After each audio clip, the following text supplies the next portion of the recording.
are live. We are live. Welcome to College Football's Peek Around the Corner with your host, Greg Pflugar. We cover everything in college football because we love everything in college football. And if you do as well, please subscribe to our channel, ring the notification bell, smash the like button, share the video if you want to support this college football rebel outpost with a donation. Help us keep the lights on and grow the channel. Just hit that $ where you make a comment, and I'll get to your super chat as quick as I possibly can. Welcome everybody into the studio that sits on the corner, the very corner of Keith Jackson Parkway and Kurt Gowdy Avenue. Do not be afraid. Do not be afraid to become a legend with your comments and with your phone calls. Bruce Harris is colder than Greg's picks in Texas today. Oh, really? Am I really cold? Am I really cold? No, I am not. I am not Greg the Cooler right now. I am Greg the Gold. In the conference championship games, just like last year, just like the year before, I conquered, and I left you all standing there with your draws dropping 7-2. I went 7-2 against the spread. And just like I did last year, I am going to rock and roll when it comes to making picks against the spread in the college football playoffs. We are not going to be making our picks today, but we are going to go through the lines. We're going to go through the 4 first-round games. I'm going to give you a little bit of my wisdom, a little bit. I don't want to give too much away. Just a relaxed, calm overview of the first 4 first-round games in the college football playoffs. But I am also, well, it's going to be right 3 times a day. It's going to be right 3 times a day. I'm also going to be making my predictions. I'm going to show you my college football playoff predictions. Who's going to win the first round? Who's going to win the quarterfinals? Who's going to win the semifinals? Who is going to win the championship game and be the national champion? I'm going to lay it all on the line during this monologue. All right? All right. And I'm going to go 11 for 11. You watch. You watch. Greg the Gold is back in action. So that is what we are going to start off our monologue here on this Sunday, December 14th. And then we are going to go in the Holy Smokes Theater. December 14th, 2025, the theater is now officially open. And in the title of this live show, the popcorn line is starting to grow. What does all of that mean? We're going to get into in a little bit. First of all, myself and my wife and college football peek around the corner wants to give its prayers to the innocent people affected by the shootings at Brown University in Australia. Our prayers, our hearts go out to the loved ones that are affected by these 2 evil acts. I want to give my thanks to the first responders, of course, as always, the police, the firemen, the first responders from the hospitals. Incredible bravery at both places. Thank you so very much. I also want to give my very heartfelt thanks to the hero of Australia, Ahmed, who came from the parking lot, did not have a gun, rushed one of the shooters, took the gun away, made that terrorist scamper off, and then the hero, Ahmed, took 2 shots, got shot twice, from the other coward terrorist that was up on the bridge, the walking bridge. So Ahmed, you are a national hero in Australia. Thank you. Our prayers go out to you. I know you are a father of a couple children. I think you run a fruit stand in Australia. A wife, thank you so very much. Our hearts, our thanks go out to you, sir. All right. This is college football's peek around the corner. We're going to be talking college football. First of all, let's go through the roll call. Jared Jones is in the house. Bruce Harris, Sun Devil. Rich Austin, the LSU Tiger. Ryan Brooks, he's got it all going on down there in Baton Rouge. Lane Kiffin, Grateful Trojan, USC. Stephen McNeely is in the house. DTs is in the house. Mr. Buckeye Caleb Ramirez. Where will I have the How do I have the Buckeyes winning it all this year? I did not have them winning it all last year. I had Georgia. We're going to find out. Rodney Richborg, LSU Tiger. Steve Masta is in the house. Heelan, Florida. The evil Badger, Jeff Olson, is here. The evil Badger, Jeff Olson, is in the house. Holy smokes. Holy Tumasta. Vox Quindaro is here. Secret Agent is here. Skaven, yes. John Grove, no NFL expansion without Utah. Are they talking about NFL expansion?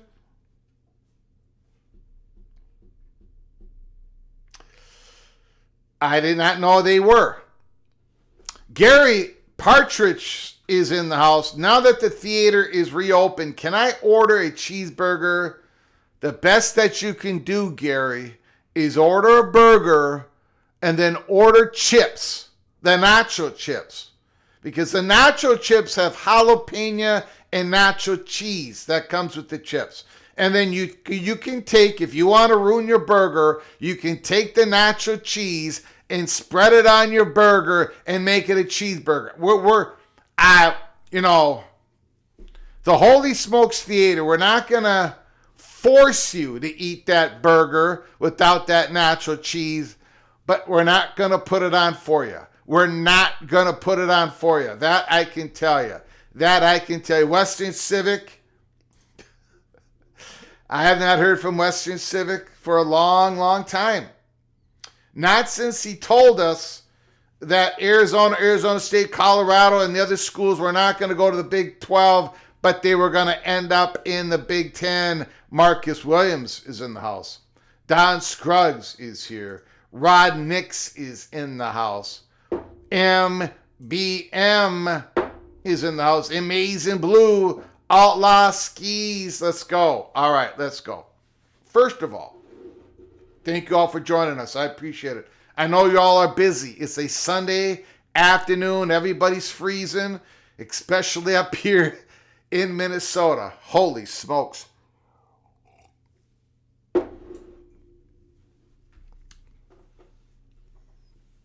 I went out shopping yesterday, and I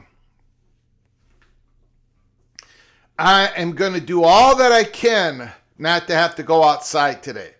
That is my goal, not to go outside today. All right. The Architect back to back for the Big Ten.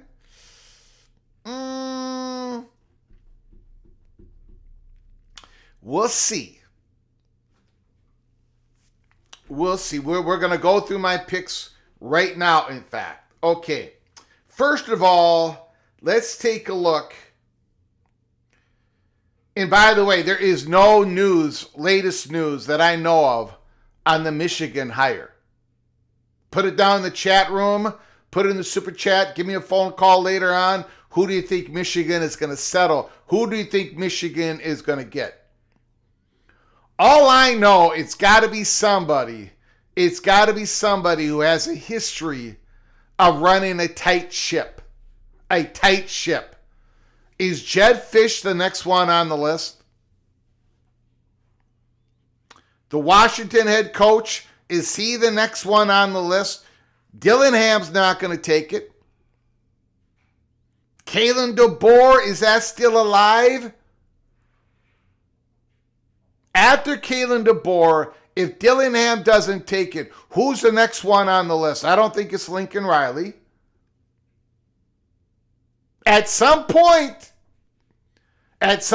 Michigan might have to go all the way down 6, 5, 6, 7 on the list, and they might take my PJ Fleck.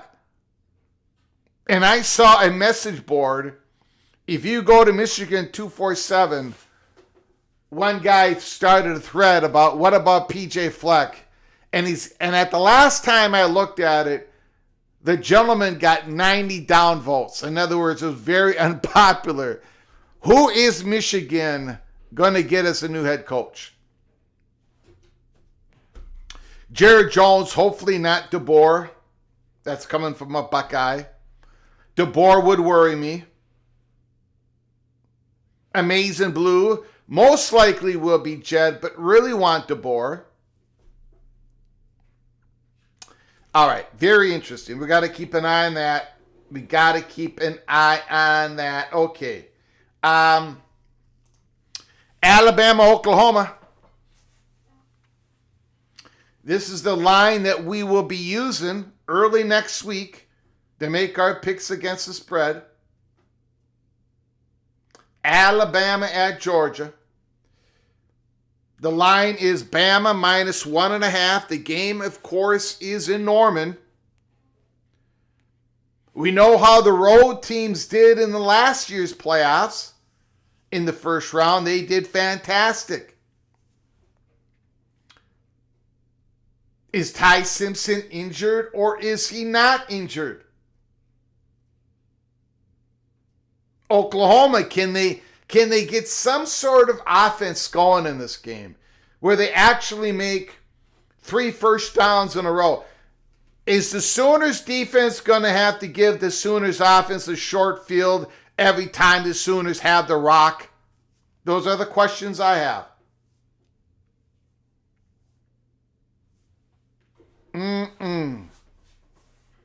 Going to be a good one in Norman. The over-under, do you see that over-under line over here? 40.5 points. 40.5 points.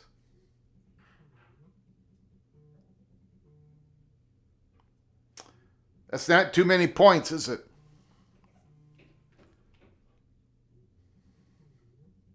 $40.5. Miami, Texas A&M.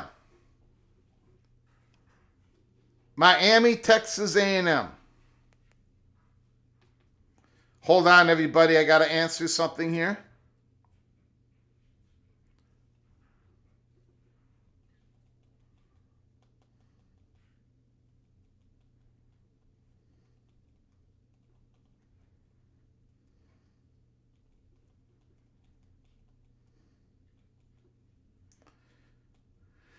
My studio is very busy right now. That's all I'm going to say. I got to keep up on everything.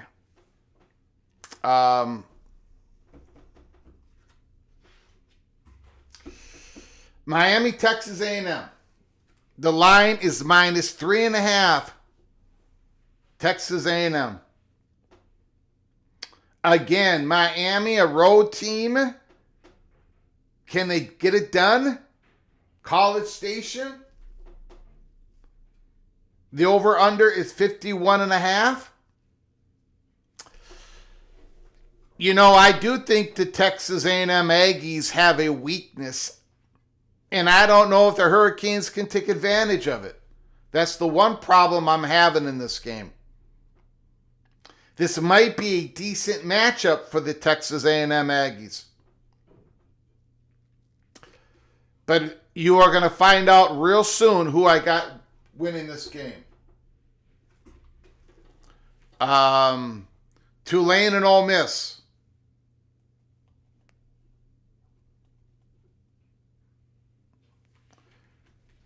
The line is 17.5 points. The Rebels beat the Green Wave. They thumped them 45-10 earlier in the season. This is a rematch. 17.5 points. Again, we're going to be making our predictions later this week against the spread. James Madison and Oregon. Now look at it. Oregon is favored by 21.5 points over James Madison. Ole Miss is favored by 17.5 over Tulane. Oregon is only favored by 4 more points against James Madison than Ole Miss against Tulane. What does that tell you?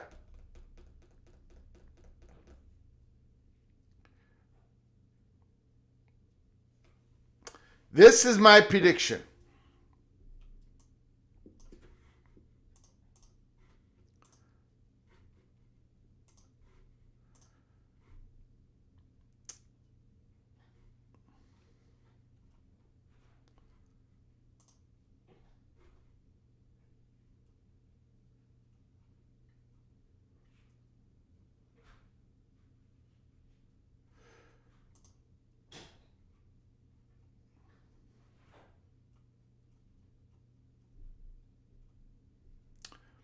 Thank you, John Groh, for sending me this piece here.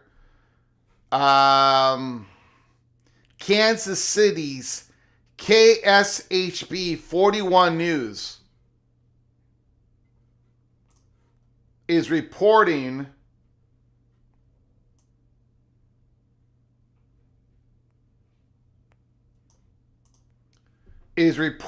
of the firm hired by Michigan to search for a football coach to replace Sherrone Moore has contacted representatives for Missouri's Eli Drinkwitz. Wow, I did not see that. Thank you, John Grove. Thank you for keeping your head on a swivel for me, sir. I appreciate it. Eli Drinkwitz. Now, of course, Eli is one of many who has signed a long-term, they just signed a new contract, right? They just signed a new contract. Grateful Trojans do not like the G5 teams being in the playoffs. After Washington's destruction of Boise last night, the G5 needs to seriously consider making their own playoffs. I don't think the G5 is going to seriously consider making their own playoffs because they're making more money now than they could with their own playoffs. They're getting more exposure now than they would if they make their own playoffs. If the Power 4 wants to kick the G5 out, they're going to have to kick them out because I don't think they're going to take their ball and go home. They have no reason. They have no reason not to be in these playoffs. If you first of all, the contract has been signed for another 4 years?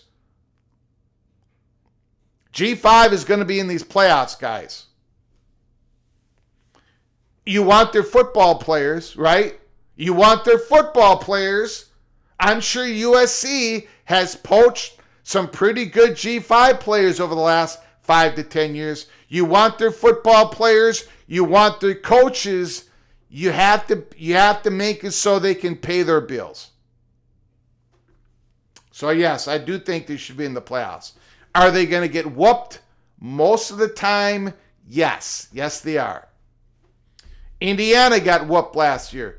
Tennessee got whooped last year. Other teams are going to get whooped as well. That's my opinion. That is my opinion. Eva Badger Super Chat. $5 holler. Thank you for starting us off, Eva Badger.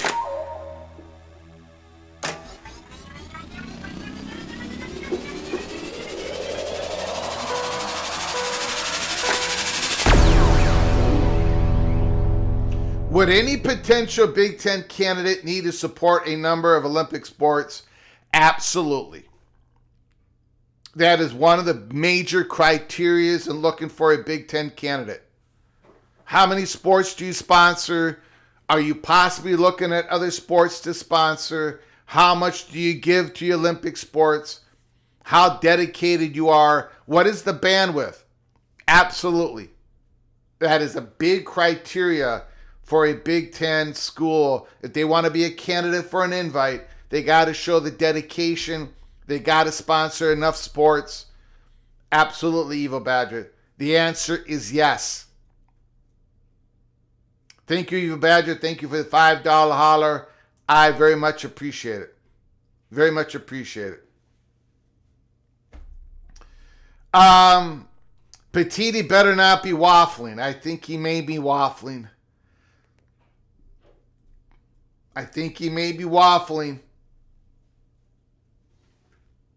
I'm getting scared. I'm getting a little nervous on that.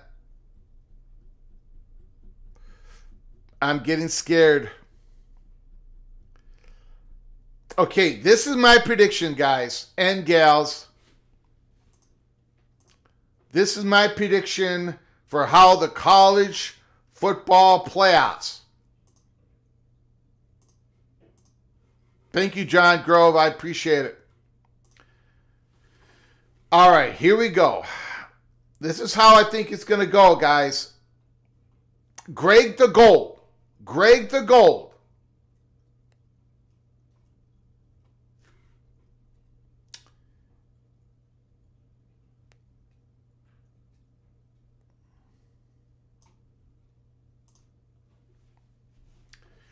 So this is how it is all set up, right? This is how it's all lined up.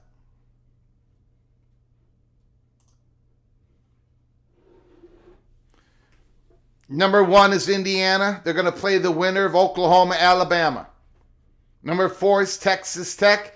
They're going to play the winner of Oregon versus James Madison. Georgia is number 3. They're going to play the winner of Ole Miss, Tulane. Texas A&M in Miami. The Buckeyes are going to play the winner of that game. My predictions for the first round and quarterfinal games are as follows. Oregon is going to win, and they're going to play Texas Tech. Oregon Ducks are going to beat Tulane. Alabama is going to beat Oklahoma and play Indiana.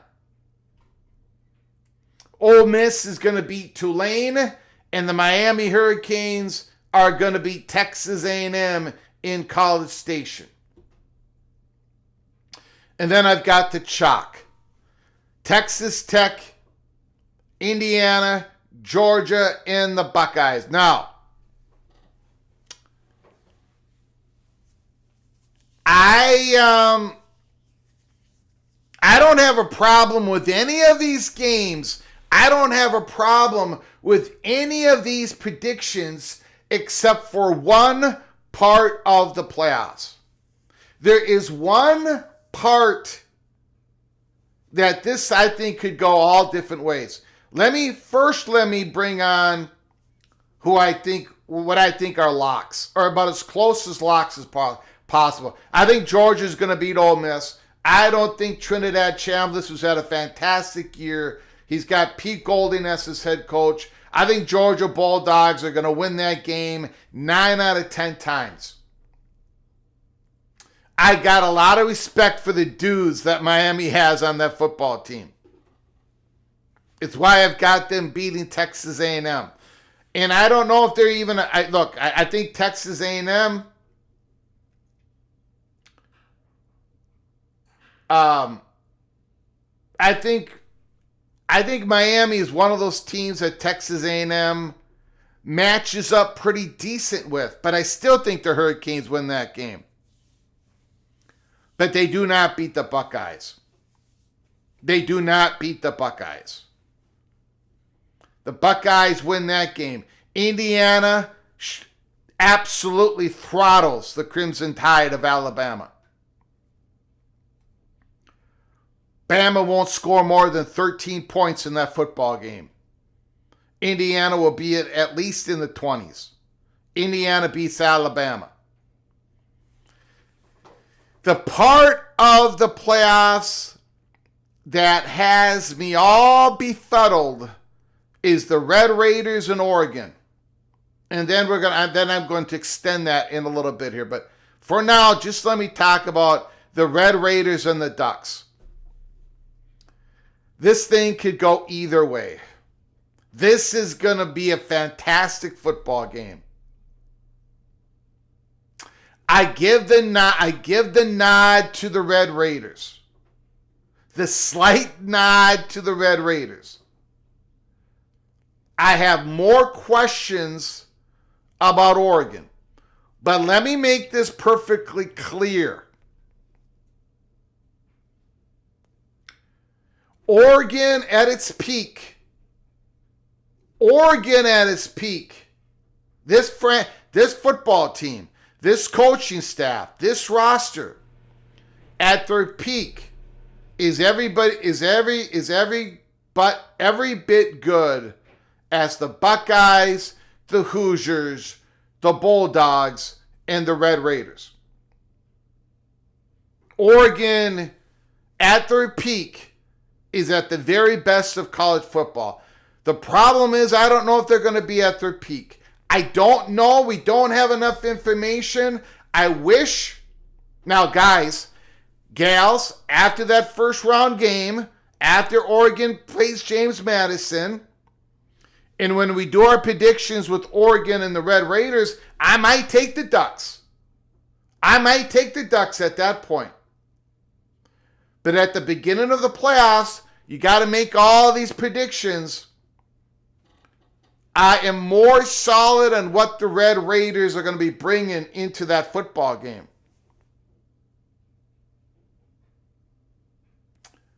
The Red Raiders, we know what they are.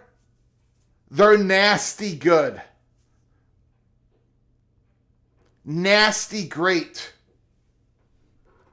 Oregon can be absolutely sensational. And if they are, if they're healthy enough, if the top two receivers are actually healthy, Oregon can beat the Red Raiders.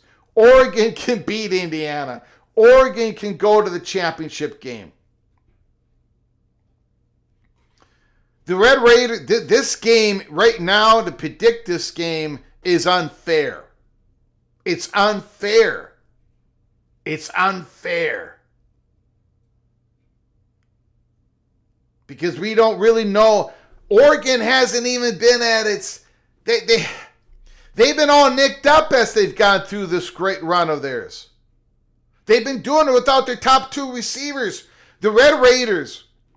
I've been saying this, the Red Raiders, thank you, Maria. Thank you, honey. Appreciate it, honey.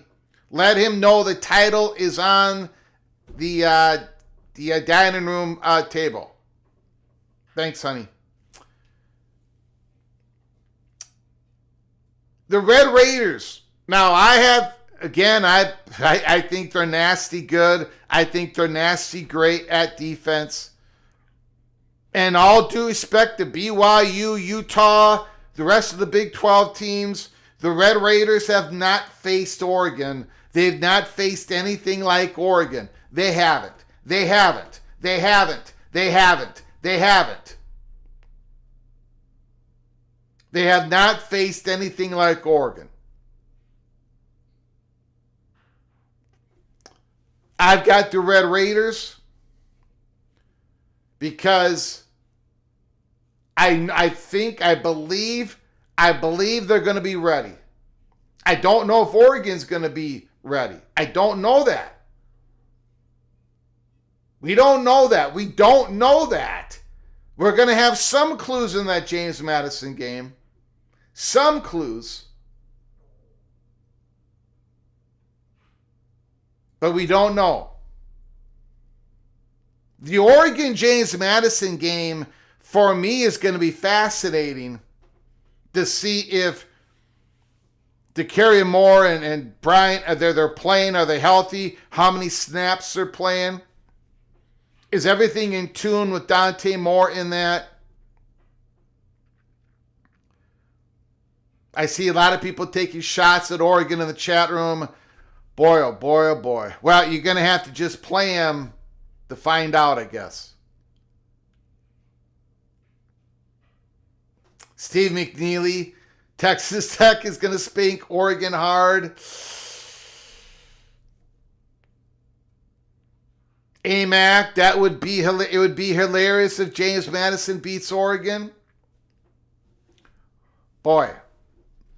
Well, we're just going to have to find out, aren't we? So, anyways, I've got the Red Raiders winning that game. And of course, I can't change my playoff predictions. But I might be picking Oregon Ducks to win that game when it comes to making the picks against the spread. But we'll wait. We'll see how the Ducks look against James Madison. The other three games in the quarterfinals, I've got Indiana easily over Bama. I've got the Buckeyes over Miami. I think that's going to be a very conclusive victory. And Georgia, I think, is going to whoop up on Ole Miss. So the Final Four. The Final Four is number 1, Indiana. Number 2, Ohio State. Number 3, Georgia. Number 4, Texas Tech. The Red Raiders against Indiana. The Georgia Bulldogs versus the Ohio State Buckeyes. And this is my prediction for the semifinal and final of that football game.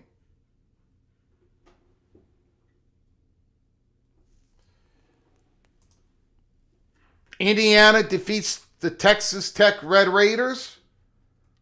The Buckeyes defeat Georgia. And the national champions are the Ohio State Buckeyes back to back. There it is, ladies and gentlemen. Again, I have been hot in these playoffs, in conference championship games. I think I'm going to continue it with my predictions this year. If the Red Raiders... Now, the problem of the playoffs that I had was Oregon, Texas Tech, Indiana. Oregon, Texas Tech, Indiana. I've got the Red Raiders defeating the Ducks. I've got the Hoosiers defeating the Red Raiders. Every other part of the playoffs, I think Miami's... I'm solid on Miami winning. I'm solid on Alabama beating Oklahoma. Every other game I'm solid on.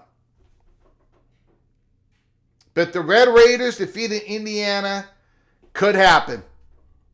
The Ducks defeating Texas Tech in Indiana, it could happen. Every combo of the Ducks, the Red Raiders, and the Hoosiers could happen. Ron Elite, I sense some Big Ten bias in this thread. This is the very first time in 4 years that I am predicting a Big Ten champion.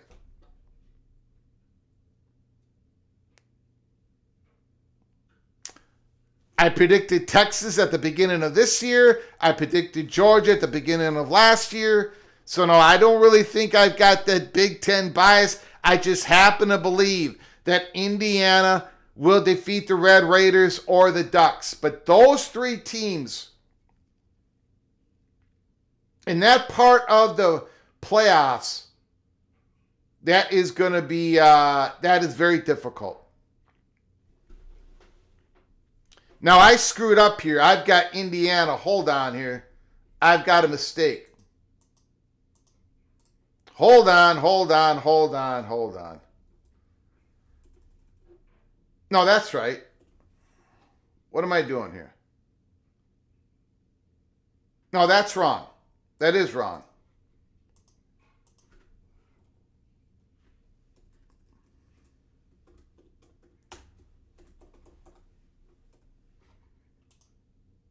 There we go. Ohio State.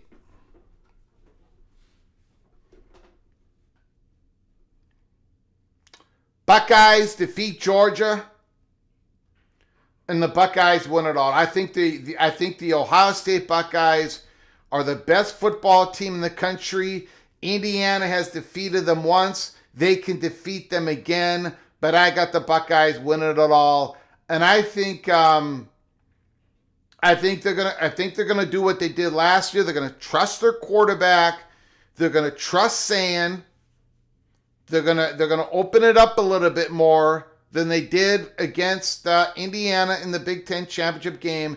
Now, a lot of that had to do with Indiana's incredible defense. Incredible defense. But the Indiana Hoosiers just lost their star defensive lineman, one of them. So there it is, guys. The Ohio State Buckeyes are going to be your national champions once again. Let me know how wrong I got it. Let me know how wrong I got it. Christopher Hooter, Super Chat. Thank you very kind, sir.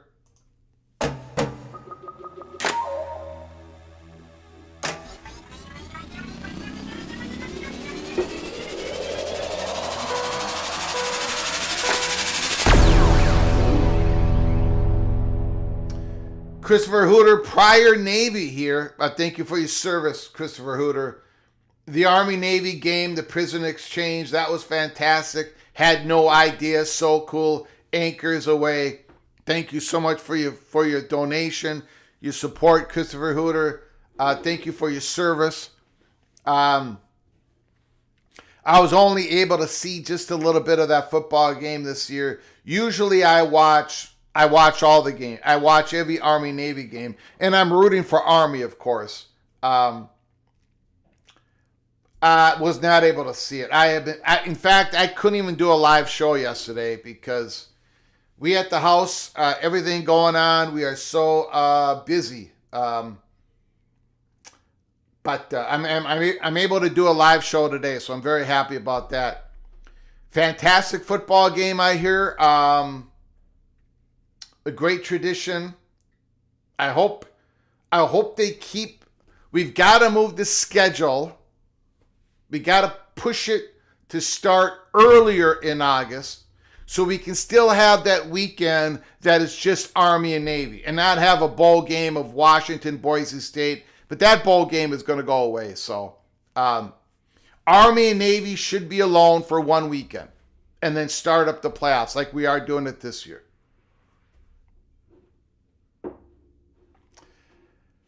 I had Clemson against Texas. Look, I've got the predictions here.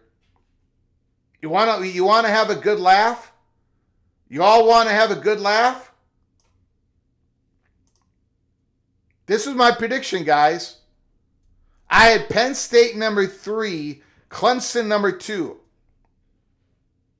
Now, I got Miami correct at number 10. LSU did not make it. Missouri did not make it. Notre Dame did not make it. Arizona State did not make it. Texas, Clemson. I got Tulane number 12. They ended up at 11. I had Miami at number 10. I mean, that's brutal. Absolutely brutal. And then I had Georgia defeating the Buckeyes. I have Georgia in the semifinals. I had Texas beating Arizona State. Of course, they didn't make it.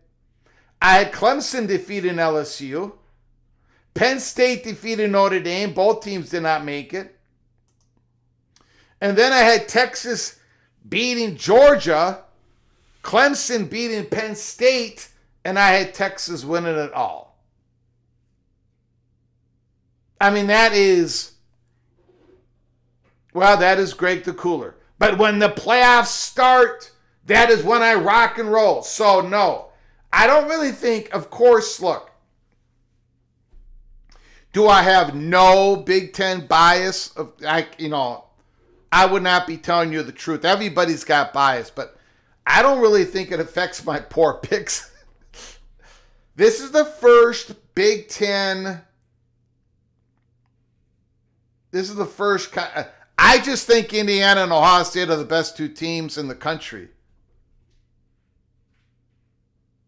But I think the Red Raiders can beat Indiana. I think the Ducks can beat Indiana. I think Indiana can beat the Red Raiders. I think Indiana can beat the Ducks. Those three teams right there. If I screw it up, I think that is where I'm going to screw it up. Just my prediction. Greg the Cold does it again. Greg the Cold always jinx Penn State. Well, maybe Matt Campbell will be such a fantastic head coach for the Penn State football program that he's going to be able to push away Greg the Cooler, push away the Cold. Indiana beat Ohio State. They can do it again. Yes, they can.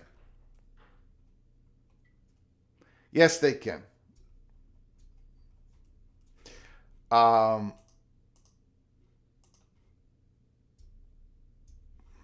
I thought you had Penn State winning it all last year. I had them winning it all 3 years ago. But last year I switched to Georgia. Remember last year I believe, I might have my memory might be bad, but I thought I said I can't go with Penn State this year. Maybe you're right, Evo Badger. I don't remember. It doesn't matter anymore. Thank you for the $2 holler. I was Greg the Cooler. I did have Penn State win it all one of those years, but not this year. And I didn't think I thought I had Georgia last year.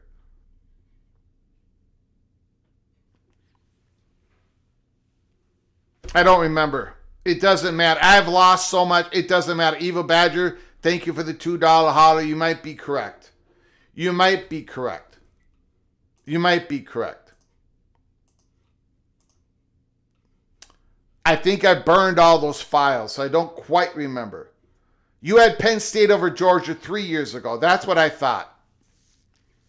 You know, it doesn't matter really because my predictions at the beginning of the season, they haven't worked out. They've all been wrong. So it really does, they've all been wrong. But my predictions at the beginning of the playoffs have been really good. That's all I'm going to say. That's all I'm going to say. All right.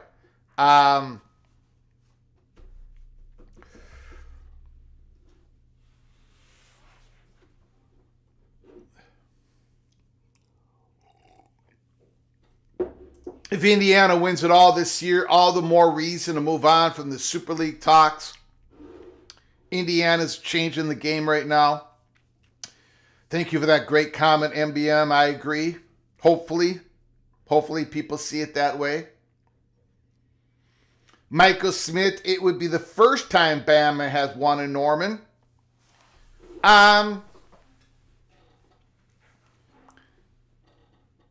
You know what? I want to get the pulse of you guys right now. This is not an official prediction. Does Sooners defeat Bama this Friday night? Straight up. Nothing with the spread. I just want to get a pulse of what you all are thinking on that first round game in Norman, Oklahoma. Does Sooners defeat Bama this Friday night? Yes or no? The poll is up.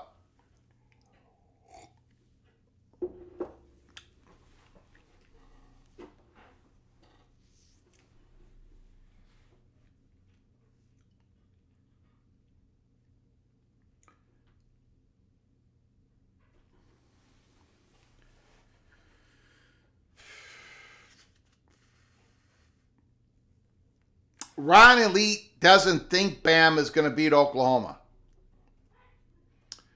Too many injuries. No run game. That's a good point.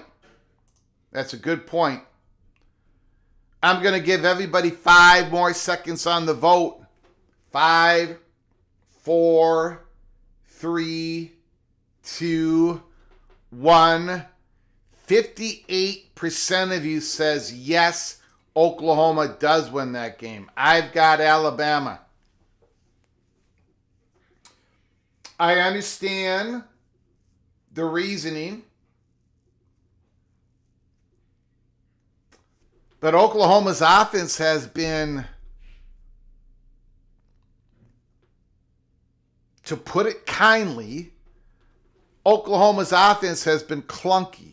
Clunky! You can't be clunky going into the Alabama game and win the football game. And when Bama and Oklahoma played this year, Oklahoma won, but Bama had the better of the play. I know whoever wins, that's most important, but it's not like Bama was... Bama not that good. Oklahoma's offense is icky. Same with Bama. Bama is terrible. Bama should have won the last time they played. Oklahoma's offense was clunky in Tuscaloosa. Oklahoma's offense was clunky in Norman versus LSU without LSU having a head coach, without LSU having an offense. Oklahoma's offense was horrible. Horrible in that football game.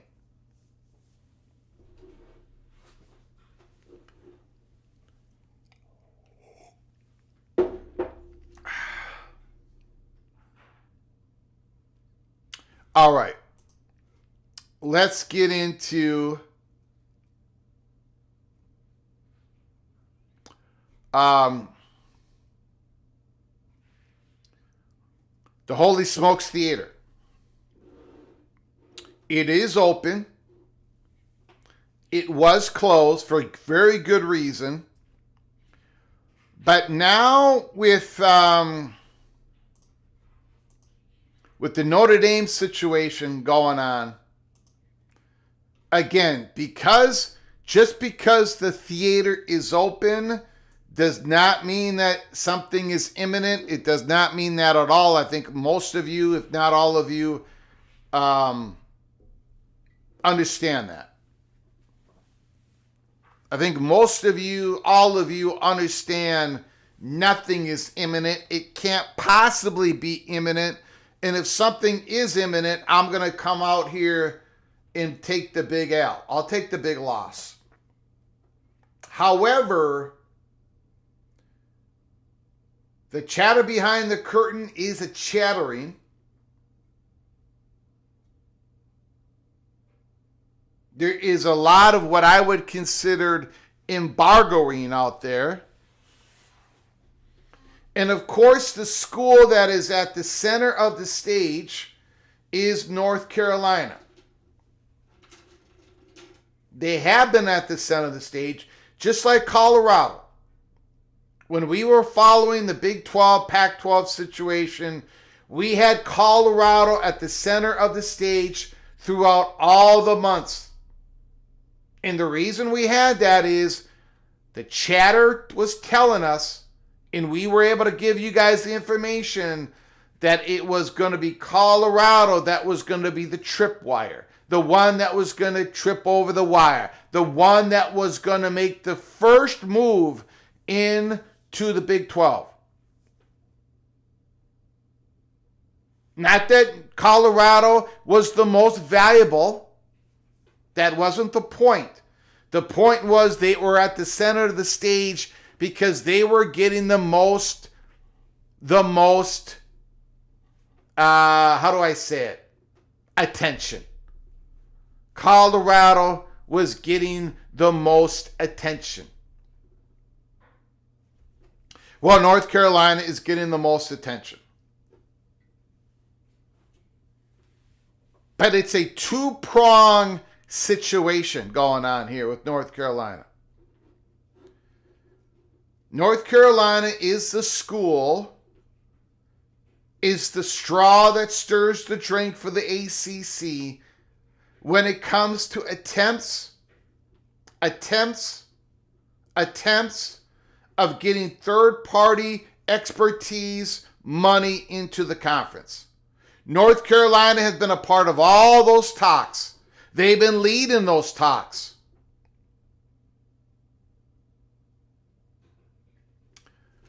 The reason why the Holy Smokes Theater had to open now, and we did give you guys a heads up. Remember, we showed you this theater a few days ago, and we had opening soon sign hanging from the rafters. Remember that live show?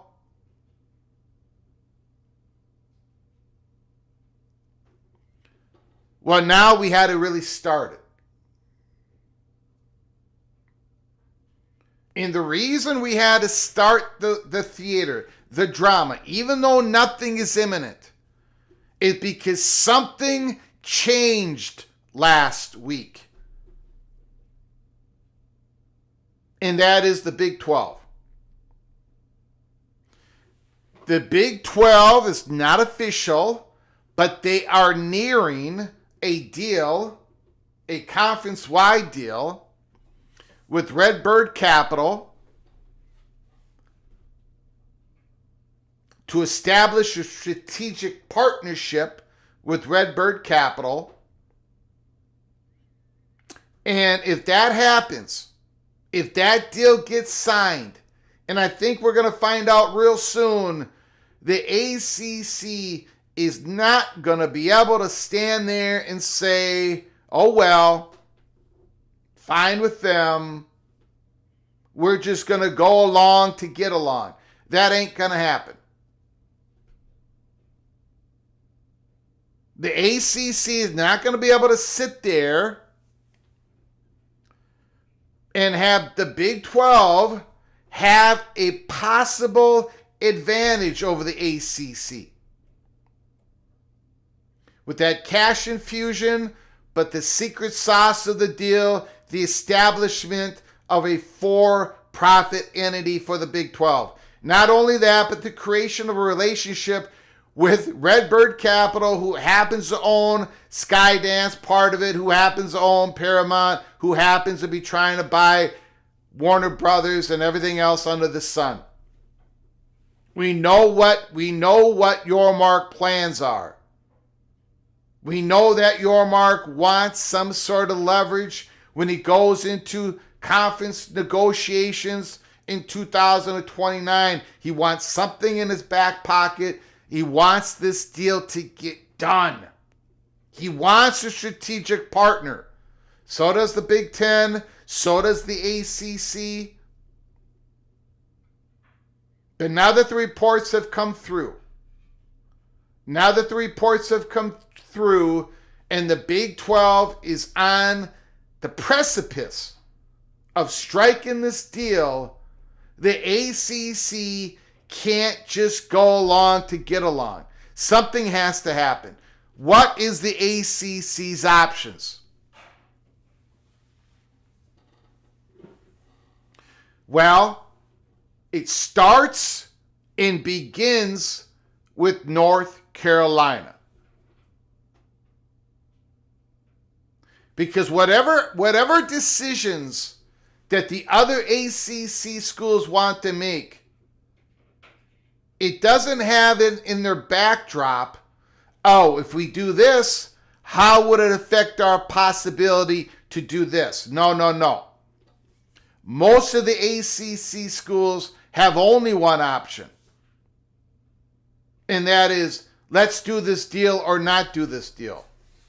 Let's do it because the ACC's got deals in front of them. Of course they have them. Phillips has been working on this. The ACC has been working on this. But it is North Carolina. And they know, and everybody in the industry knows. Everybody in the industry knows. Every one of them knows that North Carolina is the belle of the ball for the Southeastern Conference.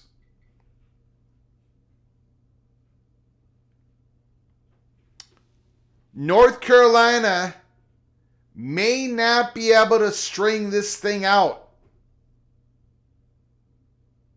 If the news did not drop on the Big 12, if the Big 12 wasn't close to signing some sort of deal with Redbird Capital, North Carolina could probably keep playing this out.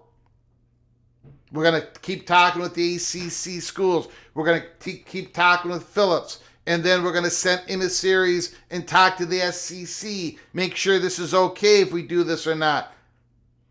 Checking the SEC's temperature if they're willing to expand in 2027, 2028, 2029. But now the Big 12 is putting the chips in the middle of the table. So North Carolina is going to have to either acquiesce and say, okay, ACC, we are going to do this. We're going to do the same type of deal as the Big 12, a little bit different here, a little bit different there, but we're going to do something, ACC. We're going to do something, North Carolina State. We're going to do something, Virginia. Our well-established partners of the ACC. We're going to do something, Georgia Tech. We're going to get a cash infusion. We're going to have a third-party relationship with whatever the name is, Apollo Management, the people from Duke. I don't know what it is, but we're going to do this. Or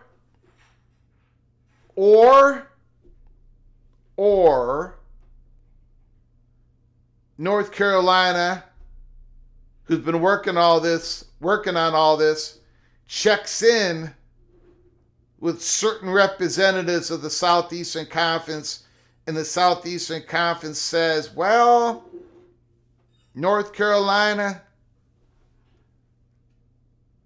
we may not want you to sign your deal and give your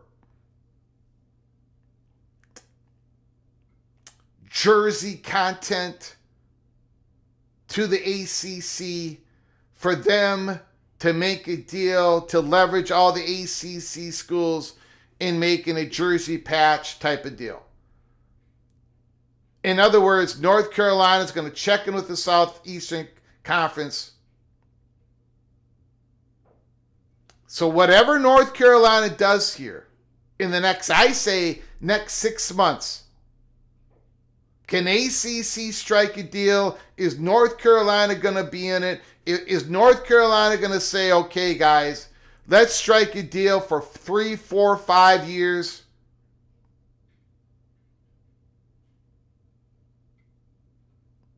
But it is North Carolina that is stirring the drink in ACC country. And we're going to find out where North Carolina truly lies. Because of what the Big 12 it sounds like what the Big 12 is going to be able to accomplish. The heat on the Tar Heels is going to become real if we get a report that the Big 12 actually signed the deal with Redbird. Because again, it's the fear, as Ross Dellinger reported, it's the fear of what happens if it does work. Then the ACC is going to get left even further and further behind.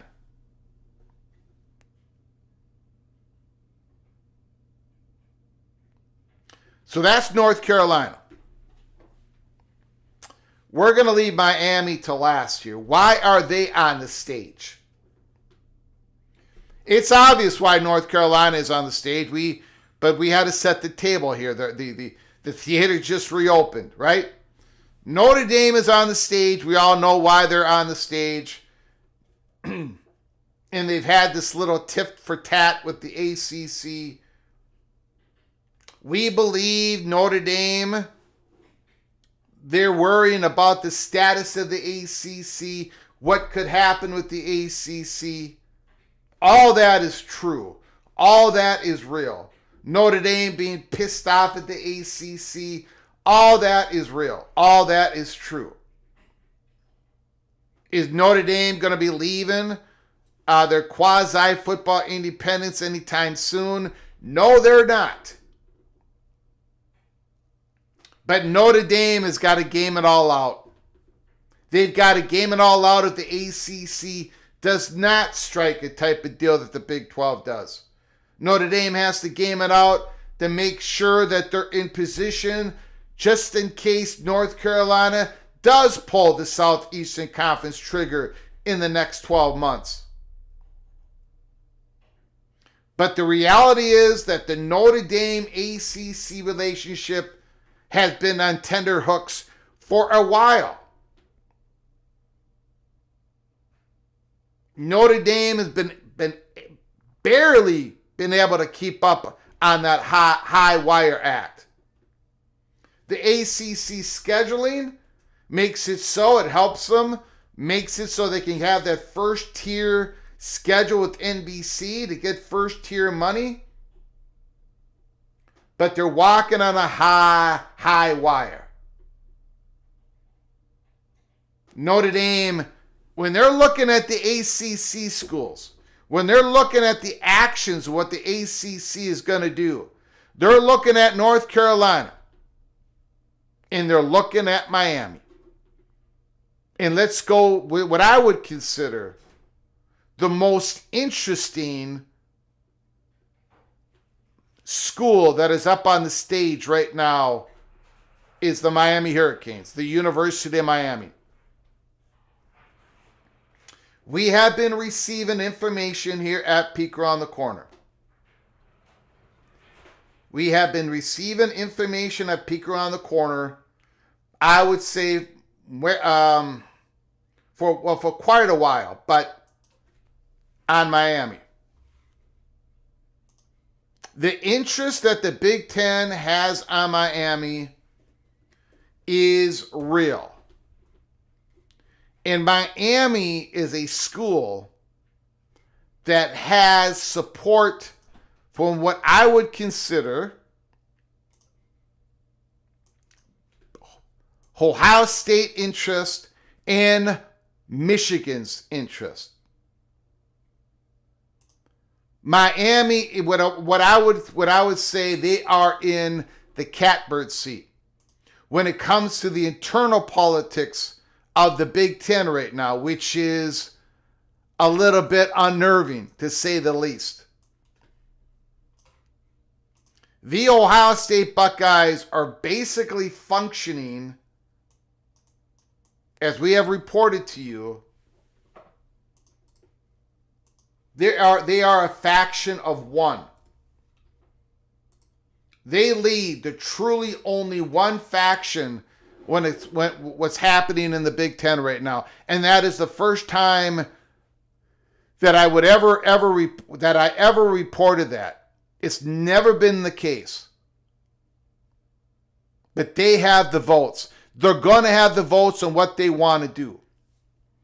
But Miami is the school that both Ohio State and Michigan would support. Now, I don't think the Buckeyes need Michigan's vote right now. If the Big Ten was ready to expand, and they're not, nothing is imminent. I think the Buckeyes would get Miami into the Big Ten boat without Michigan's support. But I think everybody knows, everybody that I talk to believes that Michigan actually supports Miami. We've been through all that before. We've talked about it for the last 18 months. More information has been given to us about Miami. We believe at Peek Around the Corner, that Miami believes that they are in the catbird seat. And whatever edition that the Big Ten does, we believe Miami is in it. Now, we made that prediction way back in April when I said this is a prediction, not a report. And we also said we had about a 1% chance of getting it right when we made all of our predictions on where things were going to land. Nothing has changed, only that it has become more clear to us at Peek Around the Corner. From chatter behind the curtain, from the money purchase, from everybody that we talk to, Miami is in the catbird seat. They're going to be on the stage, and I think they're going to be on the stage throughout the 2026 calendar year. They're not going anyplace. Miami has made it clear that they would be comfortable with, they would be okay with, they would support being in a national athletic conference like the Big Ten.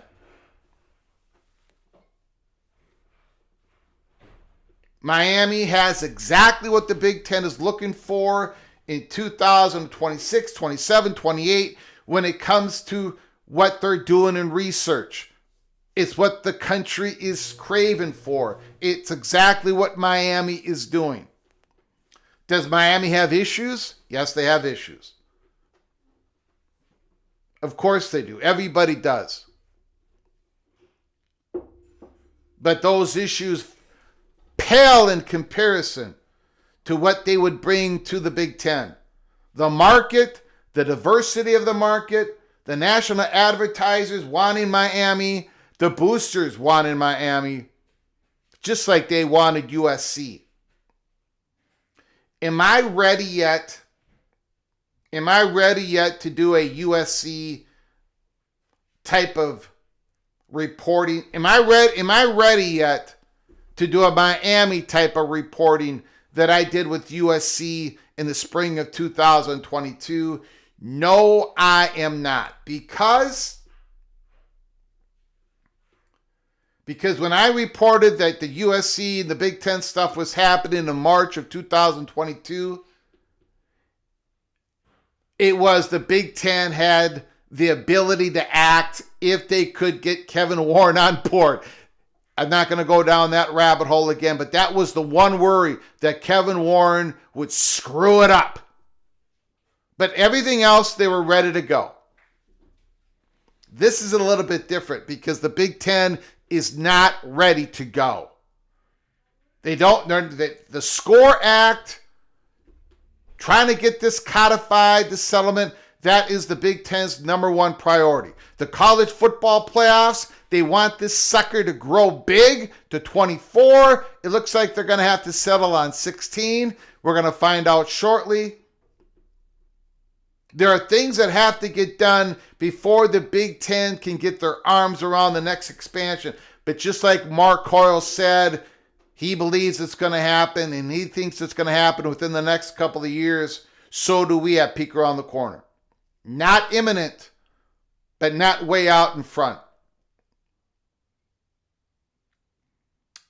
So we believe Miami is going to have the votes. But even as more important, we believe Miami is going to be supportive of this move. To be involved in a national conference, which is highly different than what there are in the ACC, even if you include California, Stanford, and SMU. The Big Ten is a different animal. Academically, research-wise, conference-wise, in all sports, being a part of the Big Ten network, we believe Miami is sold on it. They don't have the ACC attachments. They don't have that affinity to the ACC. They're not working overtime to try to possibly reimagine the ACC. Miami's not working overtime in trying to build a Big 12 Redbird Capital type of deal in the ACC. That is what we are being told. Miami is not involved in all of that. They're not a Virginia, Georgia Tech, North Carolina State, Wake Forest, Duke, in which all those schools that I just named have an affinity towards each other, have political capital spent among those schools. They have political IOUs among those. Miami is in its island. It is not a part of that. There is so many similarities between Miami and USC. It's a little bit frightening, to be honest. It's a little bit frightening. Miami is the USC in the southeastern part of the country that the Big Ten is attracted to.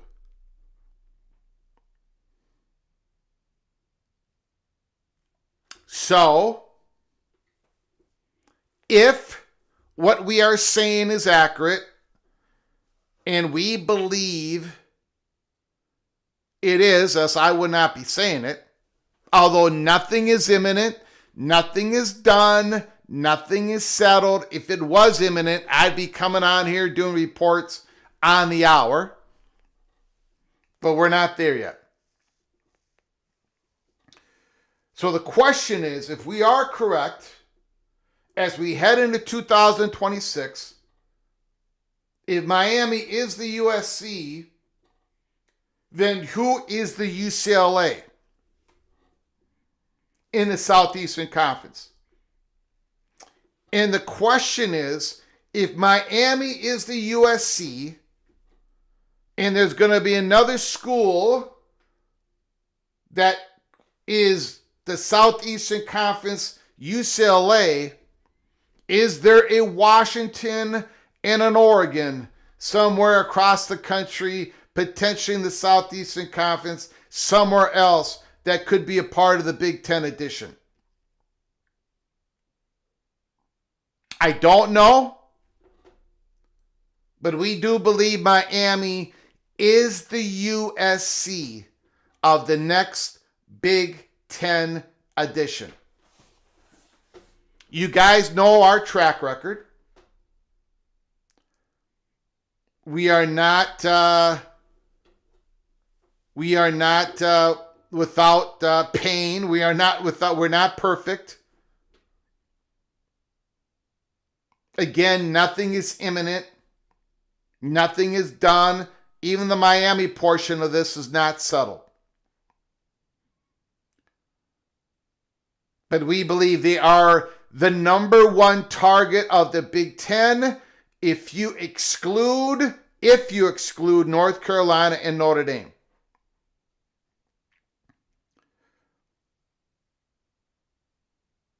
And as of right now, we are excluding North Carolina and Notre Dame because North Carolina, we think, leans Southeastern Conference.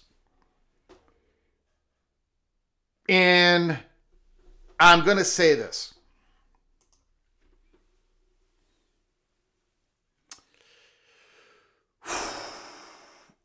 And this is where people are really going to go after me, which is fine.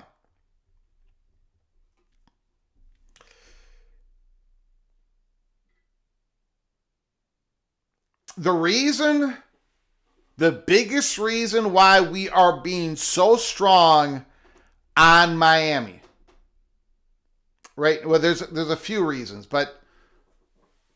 and we're not quite open up. We can't quite open it up completely here.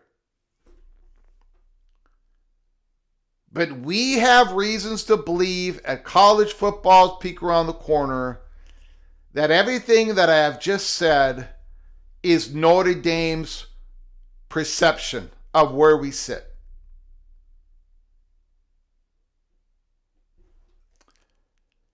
We strongly believe that Notre Dame perceives North Carolina as a Southeastern Conference lean, and Miami is eventually going to go to the Big Ten. We have strong reasons to believe that is absolutely, unequivocally true. So, if that is accurate, then Notre Dame is gaming out for the next 2026, headed into 2027. They're gaming out what the ACC is going to look like, with the North Carolina letting everybody know at some point they're going to the Southeastern Conference and Miami's going to the Big Ten Conference. Notre Dame is trying to figure out what their future looks like. Notre Dame has had a pretty good relationship with North Carolina over the years. Maybe it hasn't been all that warm lately. Notre Dame's relationship with Miami has been very warm forever, and we just witnessed that again here in the last few days. Bavakwa talking about Radakovich, talking about the University of Miami. He wanted to make sure this was not a shot against the University of Miami. The fan bases are going after each other, but the universities do not. Florida State and Miami, we have been told over and over and over, Greg, Florida State and Miami, the universities, the leaders, they work with each other. There is no coldness there at all. They're very warm with each other. The fan bases go after each other, but the universities understand the value of that dynamic Florida State versus Miami situation. So I just wanted to put that out there. When people are talking about Miami, thinking about what they're going to do, when people are talking about Notre Dame in trying to maintain their quasi-football independence, when people are having that type of conversation, when the reporters are reporting it, and they're going on their podcasts and they're talking about it, here at Peek Around the Corner, when I think about Notre Dame, I'm thinking about what they're thinking about. And we believe we know what they're thinking about. a North Carolina that joins Greg Sankey, a Miami that joins Tony Petita. That's what we think Notre Dame is thinking about. And if all that is accurate, then how does Notre Dame proceed going forward? That's the question. We are going to keep poking and prodding all this. Nothing is done. Nothing is settled. Nothing is done. There are no invitations. There can't be an invitation. If something happens very shortly after we do this live show, then I'm going to take the big L because nothing is happening yet. Nothing is happening. It can't. There are boulders. There are things going on that have to be done first. Planes have to be landed. But the recent information about what Notre Dame is thinking about, let me put it this way, and then we'll go to your phone calls. Make sure you subscribe. Make sure you turn on those notifications. Ring that bell. I would appreciate it. But before we get to your phone calls, a long time ago, let me see if I can, I don't know if I still,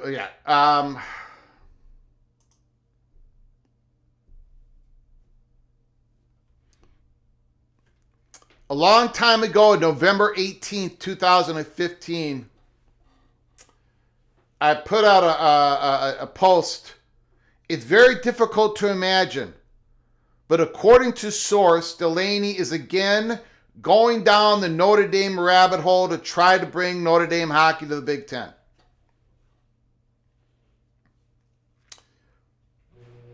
That was November 18th, 2015. March 23rd, 2016, a few months later, the University of Minnesota hockey coach, great news for the Big Ten. Notre Dame makes the Big Ten a stronger conference. Welcome, Coach Jackson and crew. Welcome to the Big Ten, Notre Dame. Now, we broke that news here at Peek Around the Corner. We had a lot of other posts between then and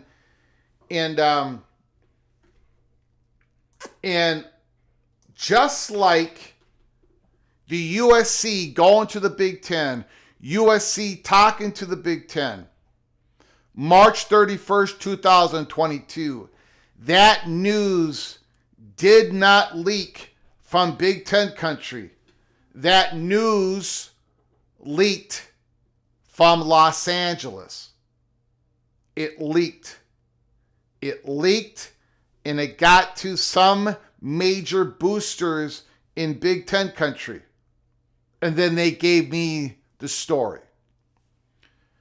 In Notre Dame land, when the source told us that Delaney is talking to Notre Dame, and I put that post up and I put other posts up, I went on some 247 website and I got dragged through the coals on that because everyone's saying Notre Dame would never do that. They would never leave the Hockey East. And then it happened a couple months later. It did not leak from Big Ten country. It leaked from Notre Dame country. It leaked from Notre Dame country. So when I say that the latest information has it where Notre Dame perceives that eventually North Carolina is going to be in SEC and Miami is going to be in the Big Ten, when I say to you that Notre Dame perceives that, accurate or not, we're going to find out, but Notre Dame perceives that, I'm telling you, that did not leak from Big Ten country. That information leaked from Notre Dame. Take it however you want it. This is college football's Peek Around the Corner. We just gave you a peek on what Notre Dame is thinking.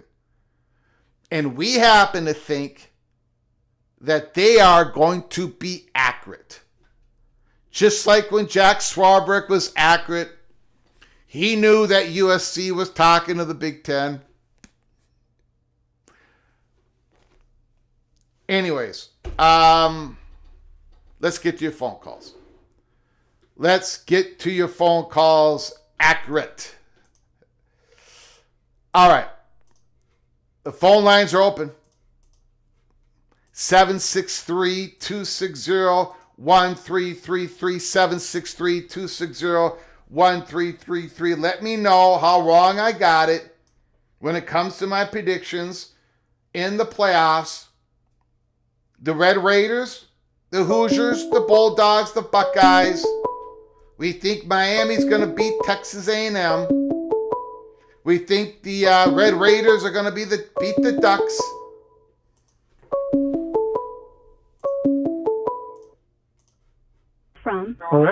Rick is on the line. Thank you for your call, sir. The floor is yours. Well, I guess my first question would be, given what Pete Bavacqua said a couple of days ago, that permanent damage had been done to Notre Dame and the ACC, does that piggyback with the information that you just put out?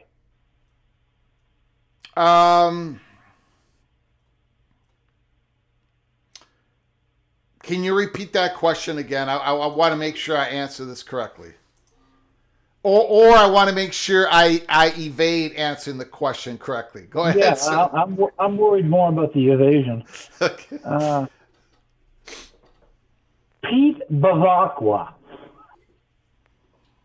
a few days ago, used the words, and I'll quote, permanent damage, close quote, between Notre Dame and the ACC.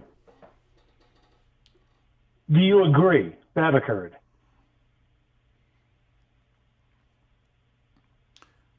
I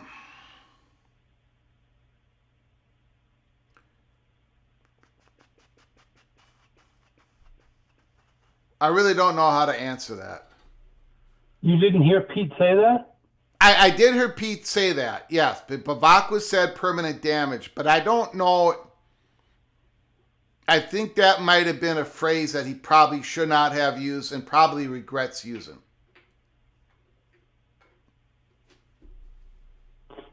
But he did say it. He did say it, yes. And given what you've just said right before I called in, do the two of those things relate to one another?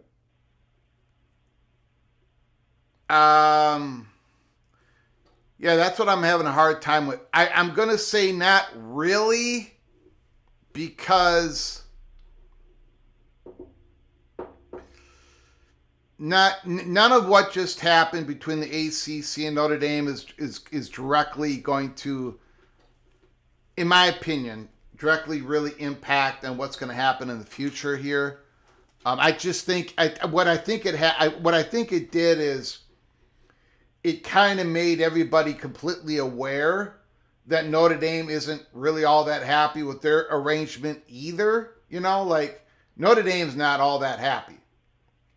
You know, people like to say, well, Notre Dame is, you know, they got everything they want and everything, and they've got the ACC bending the knee on everything, which a lot of that is true. But they're not, you know, it's not like Notre Dame is like, oh, this is great when we would never want to adjust this. No, Notre Dame knows that it's a very high wire act that they're walking.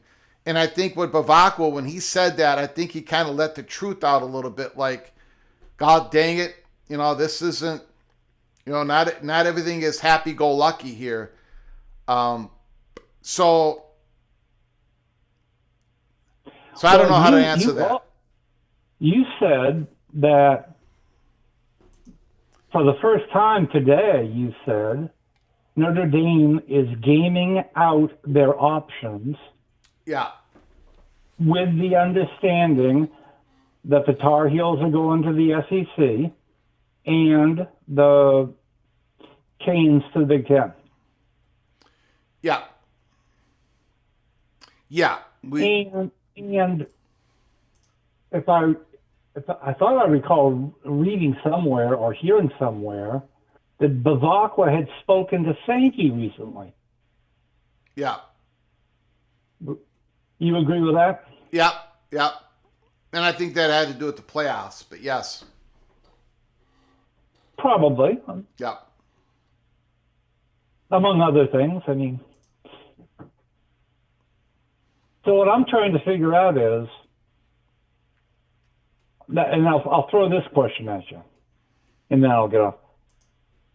If the Big Ten is going with Miami as the USC, I'm wondering if Duke or Stanford could be the UCLA. But what I'm really wondering is if there's any talks between Petiti and Bavacqua. Oh, there is. Insofar as offering Notre Dame to give input into the Big Ten's decision. In other words, what would entice you? If the destruction of the ACC is imminent, Notre Dame has to have a plan. Notre Dame's plan probably is going to be the Big Ten. Other options are foolish, but they can have a say in who goes with them. And that's I would think that would be very valuable to Notre Dame as a bargaining chip. But the Big Ten and Notre Dame are always talking, and everybody knows that. So there is no constrictions between Big Ten being able to talk with Notre Dame. They talk all the time. Notre Dame's is actually in the current media agreement, in which their name is in the agreement, in which if they ever join the Big Ten during this current media deal, that Notre Dame would get such an amount of money and everyone else would get such an amount of money, and the media partners have agreed to that. They know each other inside and out. The communication is ongoing between the Big Ten and Notre Dame. Yeah, but I'm wondering about the communication between the Big Ten and Notre Dame, as far as Notre Dame having input into who the Big Ten adds. I don't know the answer to that question, but I do know at the time when USC and UCLA, when it was announced on June 30th, 2022, that USC was trying to convince Notre Dame to join the Big Ten, and if they did, Stanford would be the add-on choice.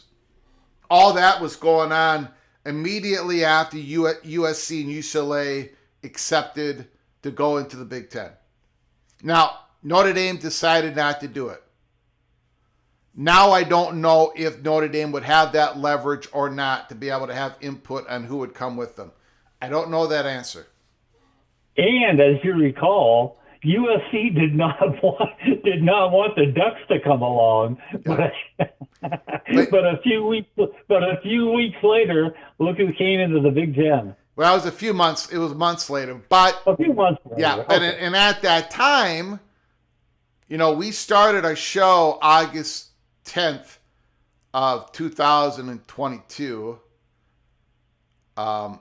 Los Angeles Times article came out August 20th, and we said at the time USC did not have the veto pen on on Oregon or Washington. Right, and I'm wondering if Notre Dame might have seen that and said, well, if we come in with Miami and Duke or Stanford, what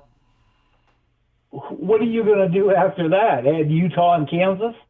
And maybe Notre Dame ain't too crazy about Utah and Kansas or Arizona State. I wish I knew the answer to that, but I don't know if anyone knows. Yeah, well, I guess that's really what I'm hinting at. Yeah. What's the leverage? How much leverage does Notre Dame have? Yeah, it's not unlimited. They have leverage, but it's not unlimited leverage in what they can ask for to be a member. Yeah. Okay, thanks. You got it, buddy. Beautiful call. Beautiful call.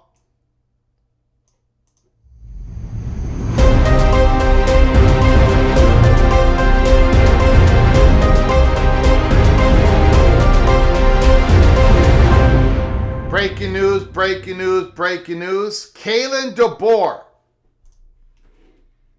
My family and I are very happy in Tuscaloosa.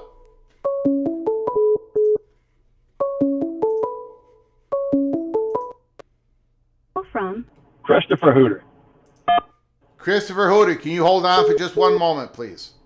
Yes, sir. I appreciate it. Let's do that all over again, guys. Let's do that all over again. We got breaking news, breaking news.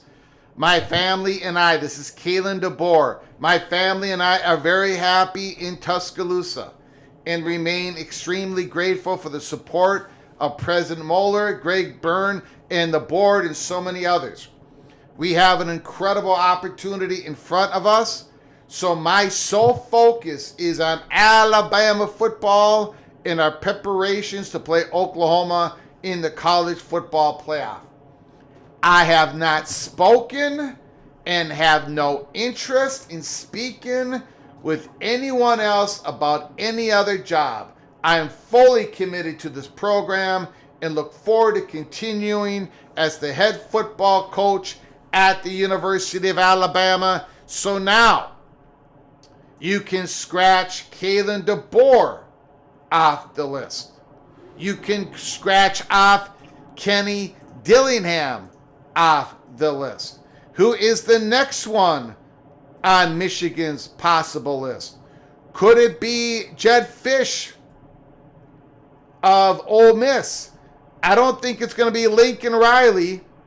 So now my question is, how close is it coming? I don't even want to say it. I'm not going to say it. I don't want to put a curse on it. I'm going to keep my mouth shut.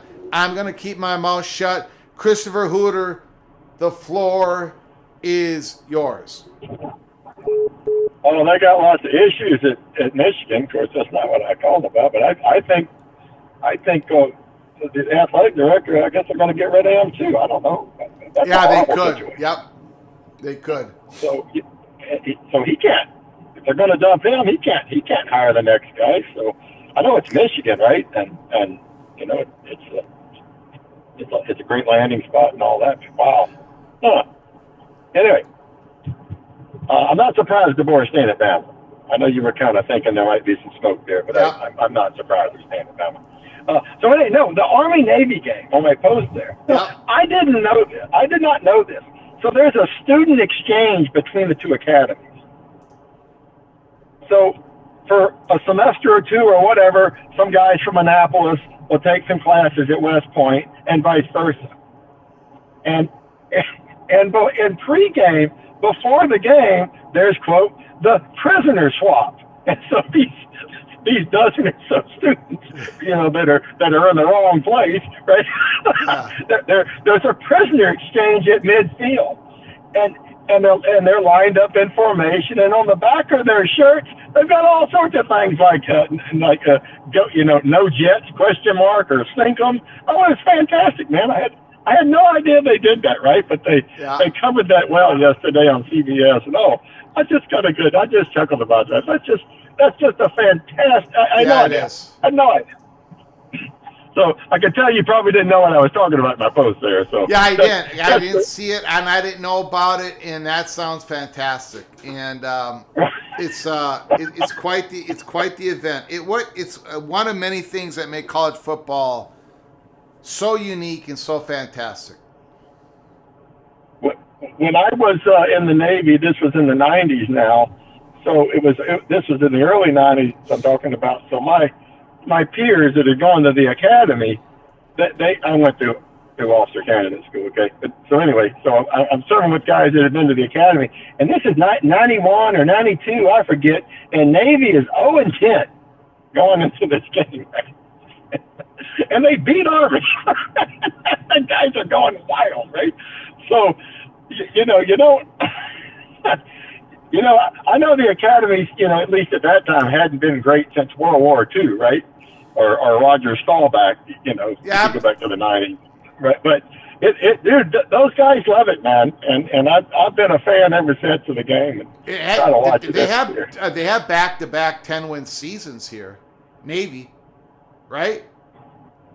Hasn't it been back-to-back 10-win seasons? Or am I wrong on that? Yeah, and I think you're right. And Navy went on a roll for several years. They were really good. But anyway, Army's kind of come back, right? But yeah. Anyway, I love that those guys were into it. I actually wish. Okay, if you're really good and you're playing for the academies, is there a carve out now? You can go play football and you can serve your time later. Well, I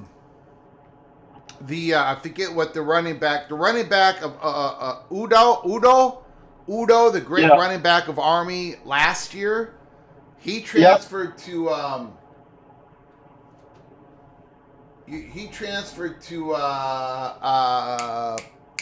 Arizona, correct? So he played at Arizona. So okay. Yeah. Now was he past his second year? Was he in his commitment years? I don't know. I don't know either, right? Because after a couple of years, you're in, right? Yeah, I think so. At least it used to be that way. Yeah. By your junior year, okay, we got you. You're going to serve at least 5 years or whatever when you get out. But, anyway, I think it would be fantastic if the academies, they got some alums out there. Just threw some money at an NIL deal, and if you're really good, we'll let you go play in the NFL, and we'll figure it out, right? Yeah. I think that would be fantastic, man. Yeah. So anyway, so that's my go Navy, and I'll just say go Army, pitch D, why not? And I know we're kind of rooting for, those of us who don't have a team in it. And I know we're kind of rooting for Indiana to win all this, but I'd like to see Texas Tech win it all. Yeah. Yes. Because Indiana is in the Big Ten, and they're going to be fine. I think it would be gigantic for the Big 12. Yeah. Yes, right? It would. And I honestly, I don't have any. I'm kind of rooting for Ole Miss to win it all without Lane Kiffin. And I've always liked Georgia, so I'm going to be okay with whoever wins it. So it's going to be fun. Well, I'm with you. I think it's it's probably going to be Ohio State or Georgia, right? But that's kind of yawn and boring, right? Yeah. It would be really neat for somebody you don't expect. Maybe it's Ole Miss, but again, Ole Miss is in a good conference. They're going to be fine too, right? No, we want Indiana. Well, they're right. I mean, Texas Tech. That's where it is anyway. And I have a niece that went to Texas Tech. Okay. Too, so. Yeah, so she's on cloud 9 right now. Yep. But anyway, you missed a good game yesterday. Navy on the 1 foot line. I guess it's second down, second and goal, and they get under center. They heard about this under center. Their grandpa told them about it. Nobody knows how to get under center even. Yeah. Not even at the running academy. Yes. So they get under center, and of course, voila, they fumble the snap. And then they're lucky to get the ball back, and they throw a late touchdown on 4th and 10, as opposed to first or second and goal on the 1 inch line. And I'm just talking to people next to me. What has happened to football? Nobody gets under center. They don't even know how to do it anymore. Yeah. I see these teams in the shotgun in victory formation. This is crazy. Yeah, it is. So- it is. It's changed quite a bit, because when I grew up, everybody was under the center, and then I mean sometimes people in the shotgun. The guy who really started doing the shotgun, the quarterback that started doing the shotgun a lot, was your old Navy quarterback, Roger Staubach. At the Cowboys. At the Cowboys. He Yeah. lined up at shotgun more often than the other quarterbacks, and people started saying, why is Roger Staubach always going in shotgun? And I remember people having that discussion in the mid-'70s. Well, and there was that, and I remember that conversation. He's looking for that ball for that first fraction of a second, whereas if he took it under center and he's kind of just backtracking, he's already looking downfield. Yeah. And that was sort of the conversation they were having. But the idea that we've come so far that some of these guys in high school don't even get under center. Yeah. So I got a 5-star quarterback. He's never been under center by the time he gets to college. Yeah. It's crazy. Anyway, that's my rant. You got it, Okay. buddy. Beautiful, Okay, buddy. beautiful call, LSU Tiger. Appreciate it, sir. Go Tigers. Yes, sir.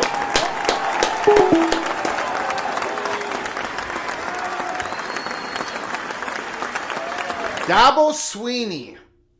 Mark Rogers talking about Dabo Sweeney. That'd be kind of interesting. That'd be very interesting.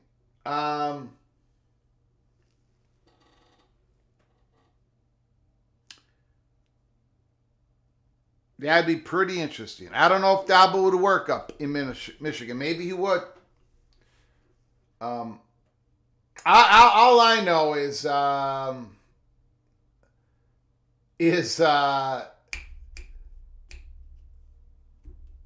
Andy Staples and Ari Wasserman. They talked about the candidates. They got a little bit down on the list, and then they mentioned PJ Fleck.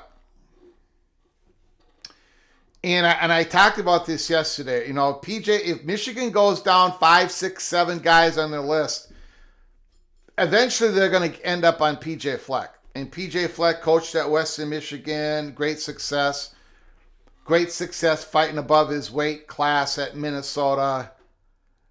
But then I saw it on Michigan 247 message board. Someone brought up, what about PJ Fleck? Because other reporters have been talking about PJ Fleck. On3 has PJ Fleck as one of the 8 candidates. And everybody slammed PJ Fleck on the Michigan message board. And they went on, and the Michigan fans went and said, well, PJ Fleck is just like Sharon Moore. He had an affair when he was married, and look what happened to PJ Fleck. Well, except that's not true. And that is something that has been on message boards before. And I know some lawyers have gotten involved. Like, guys, if you want to rip on PJ Fleck, go ahead and do it on the message boards. But do not, he did not, it's not what is, you know how rumors start and they've just become over, like, now people think it's fact.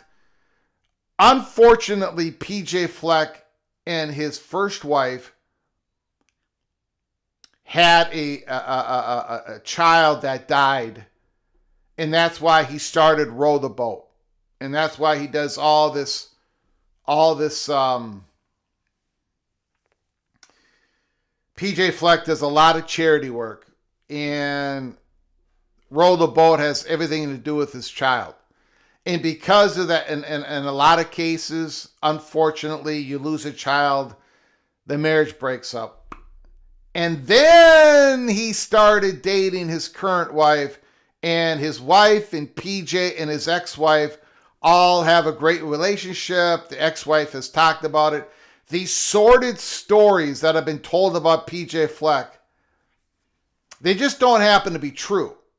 But I see they're all over the Michigan message boards. And it's like, does PJ Fleck really want to walk into that? And because what happened with PJ Fleck is not what Sherrone Moore just did.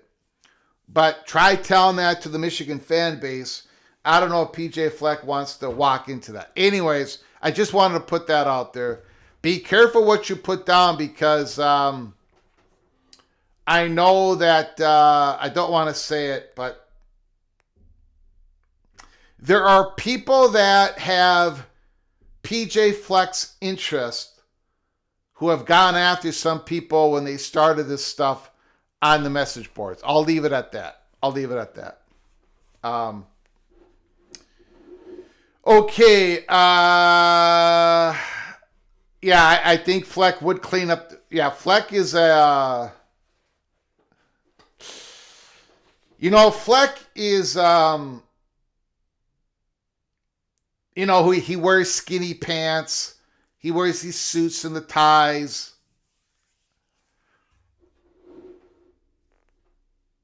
But he's just a hard bleep. I mean, if you are on his team, you got to go to class. You got to be in the first, second row. You've got to wear a collar. I think you got to wear a tie still. I'm not sure.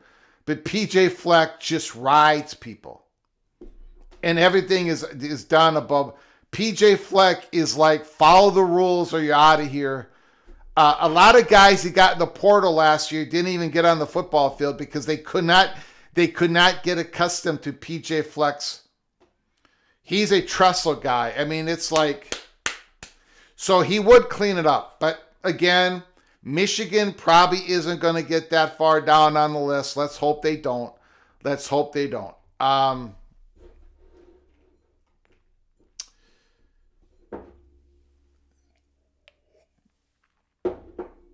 What about Womack?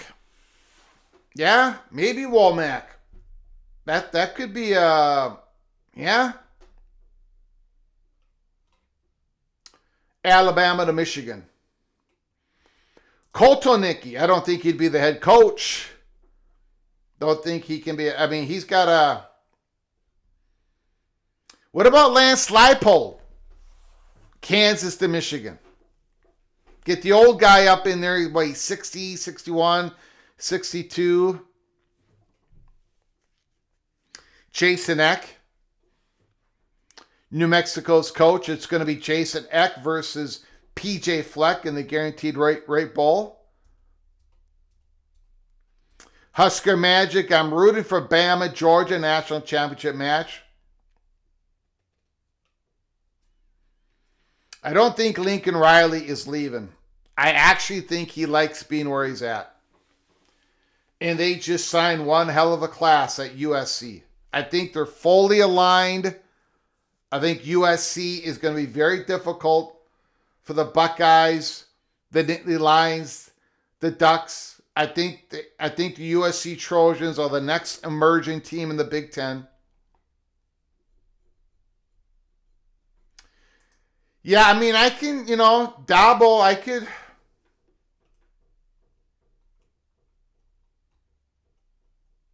It'd be fun. It'd be interesting. Old Dad, Dabo to Michigan, hilarious. It might work. It might. All right, guys, I appreciate you all joining us. Let me say thank you for those who donated to this channel to help us keep the lights on. Evil Badger, thank you so very much. Christopher Hooter, I appreciate it. Evil Badger, $5 holler. My Final Four: Oregon, Indiana, Ohio State, Georgia. National game, Indiana, Ohio State. National game, Ohio State. Thank you, Evil Badger. I pretty much have the same teams, but I have Texas Tech in instead of Oregon. But I might change my mind. I got to see how healthy Oregon is in that game against James Madison. I want to see production out of their top two wide receivers. Michigan is doing a probe. Yes, they are. Who knows who's going to be actually doing the hiring for the next head coach. Thank you, AAR. Appreciate it. Thank you, Old Dad. Thank you, guys. Eva Badger, Mark Rogers believes the G5 doesn't belong in the college football playoffs. Thank you for the $5 holla, Eva Badger. I like them in the college football playoffs because it makes them healthier. And then I think it makes FBS, I think it makes the Power 4 healthier. Do I think that James Madison and Tulane have much of a shot in their first round games? No, I do not. Nope. Although I do think Tulane's a pretty decent team. All right, guys, I appreciate it. Thank you. Until next time, from all of us at PATC to all of you, please you all take great care of each other. And as always, God, family,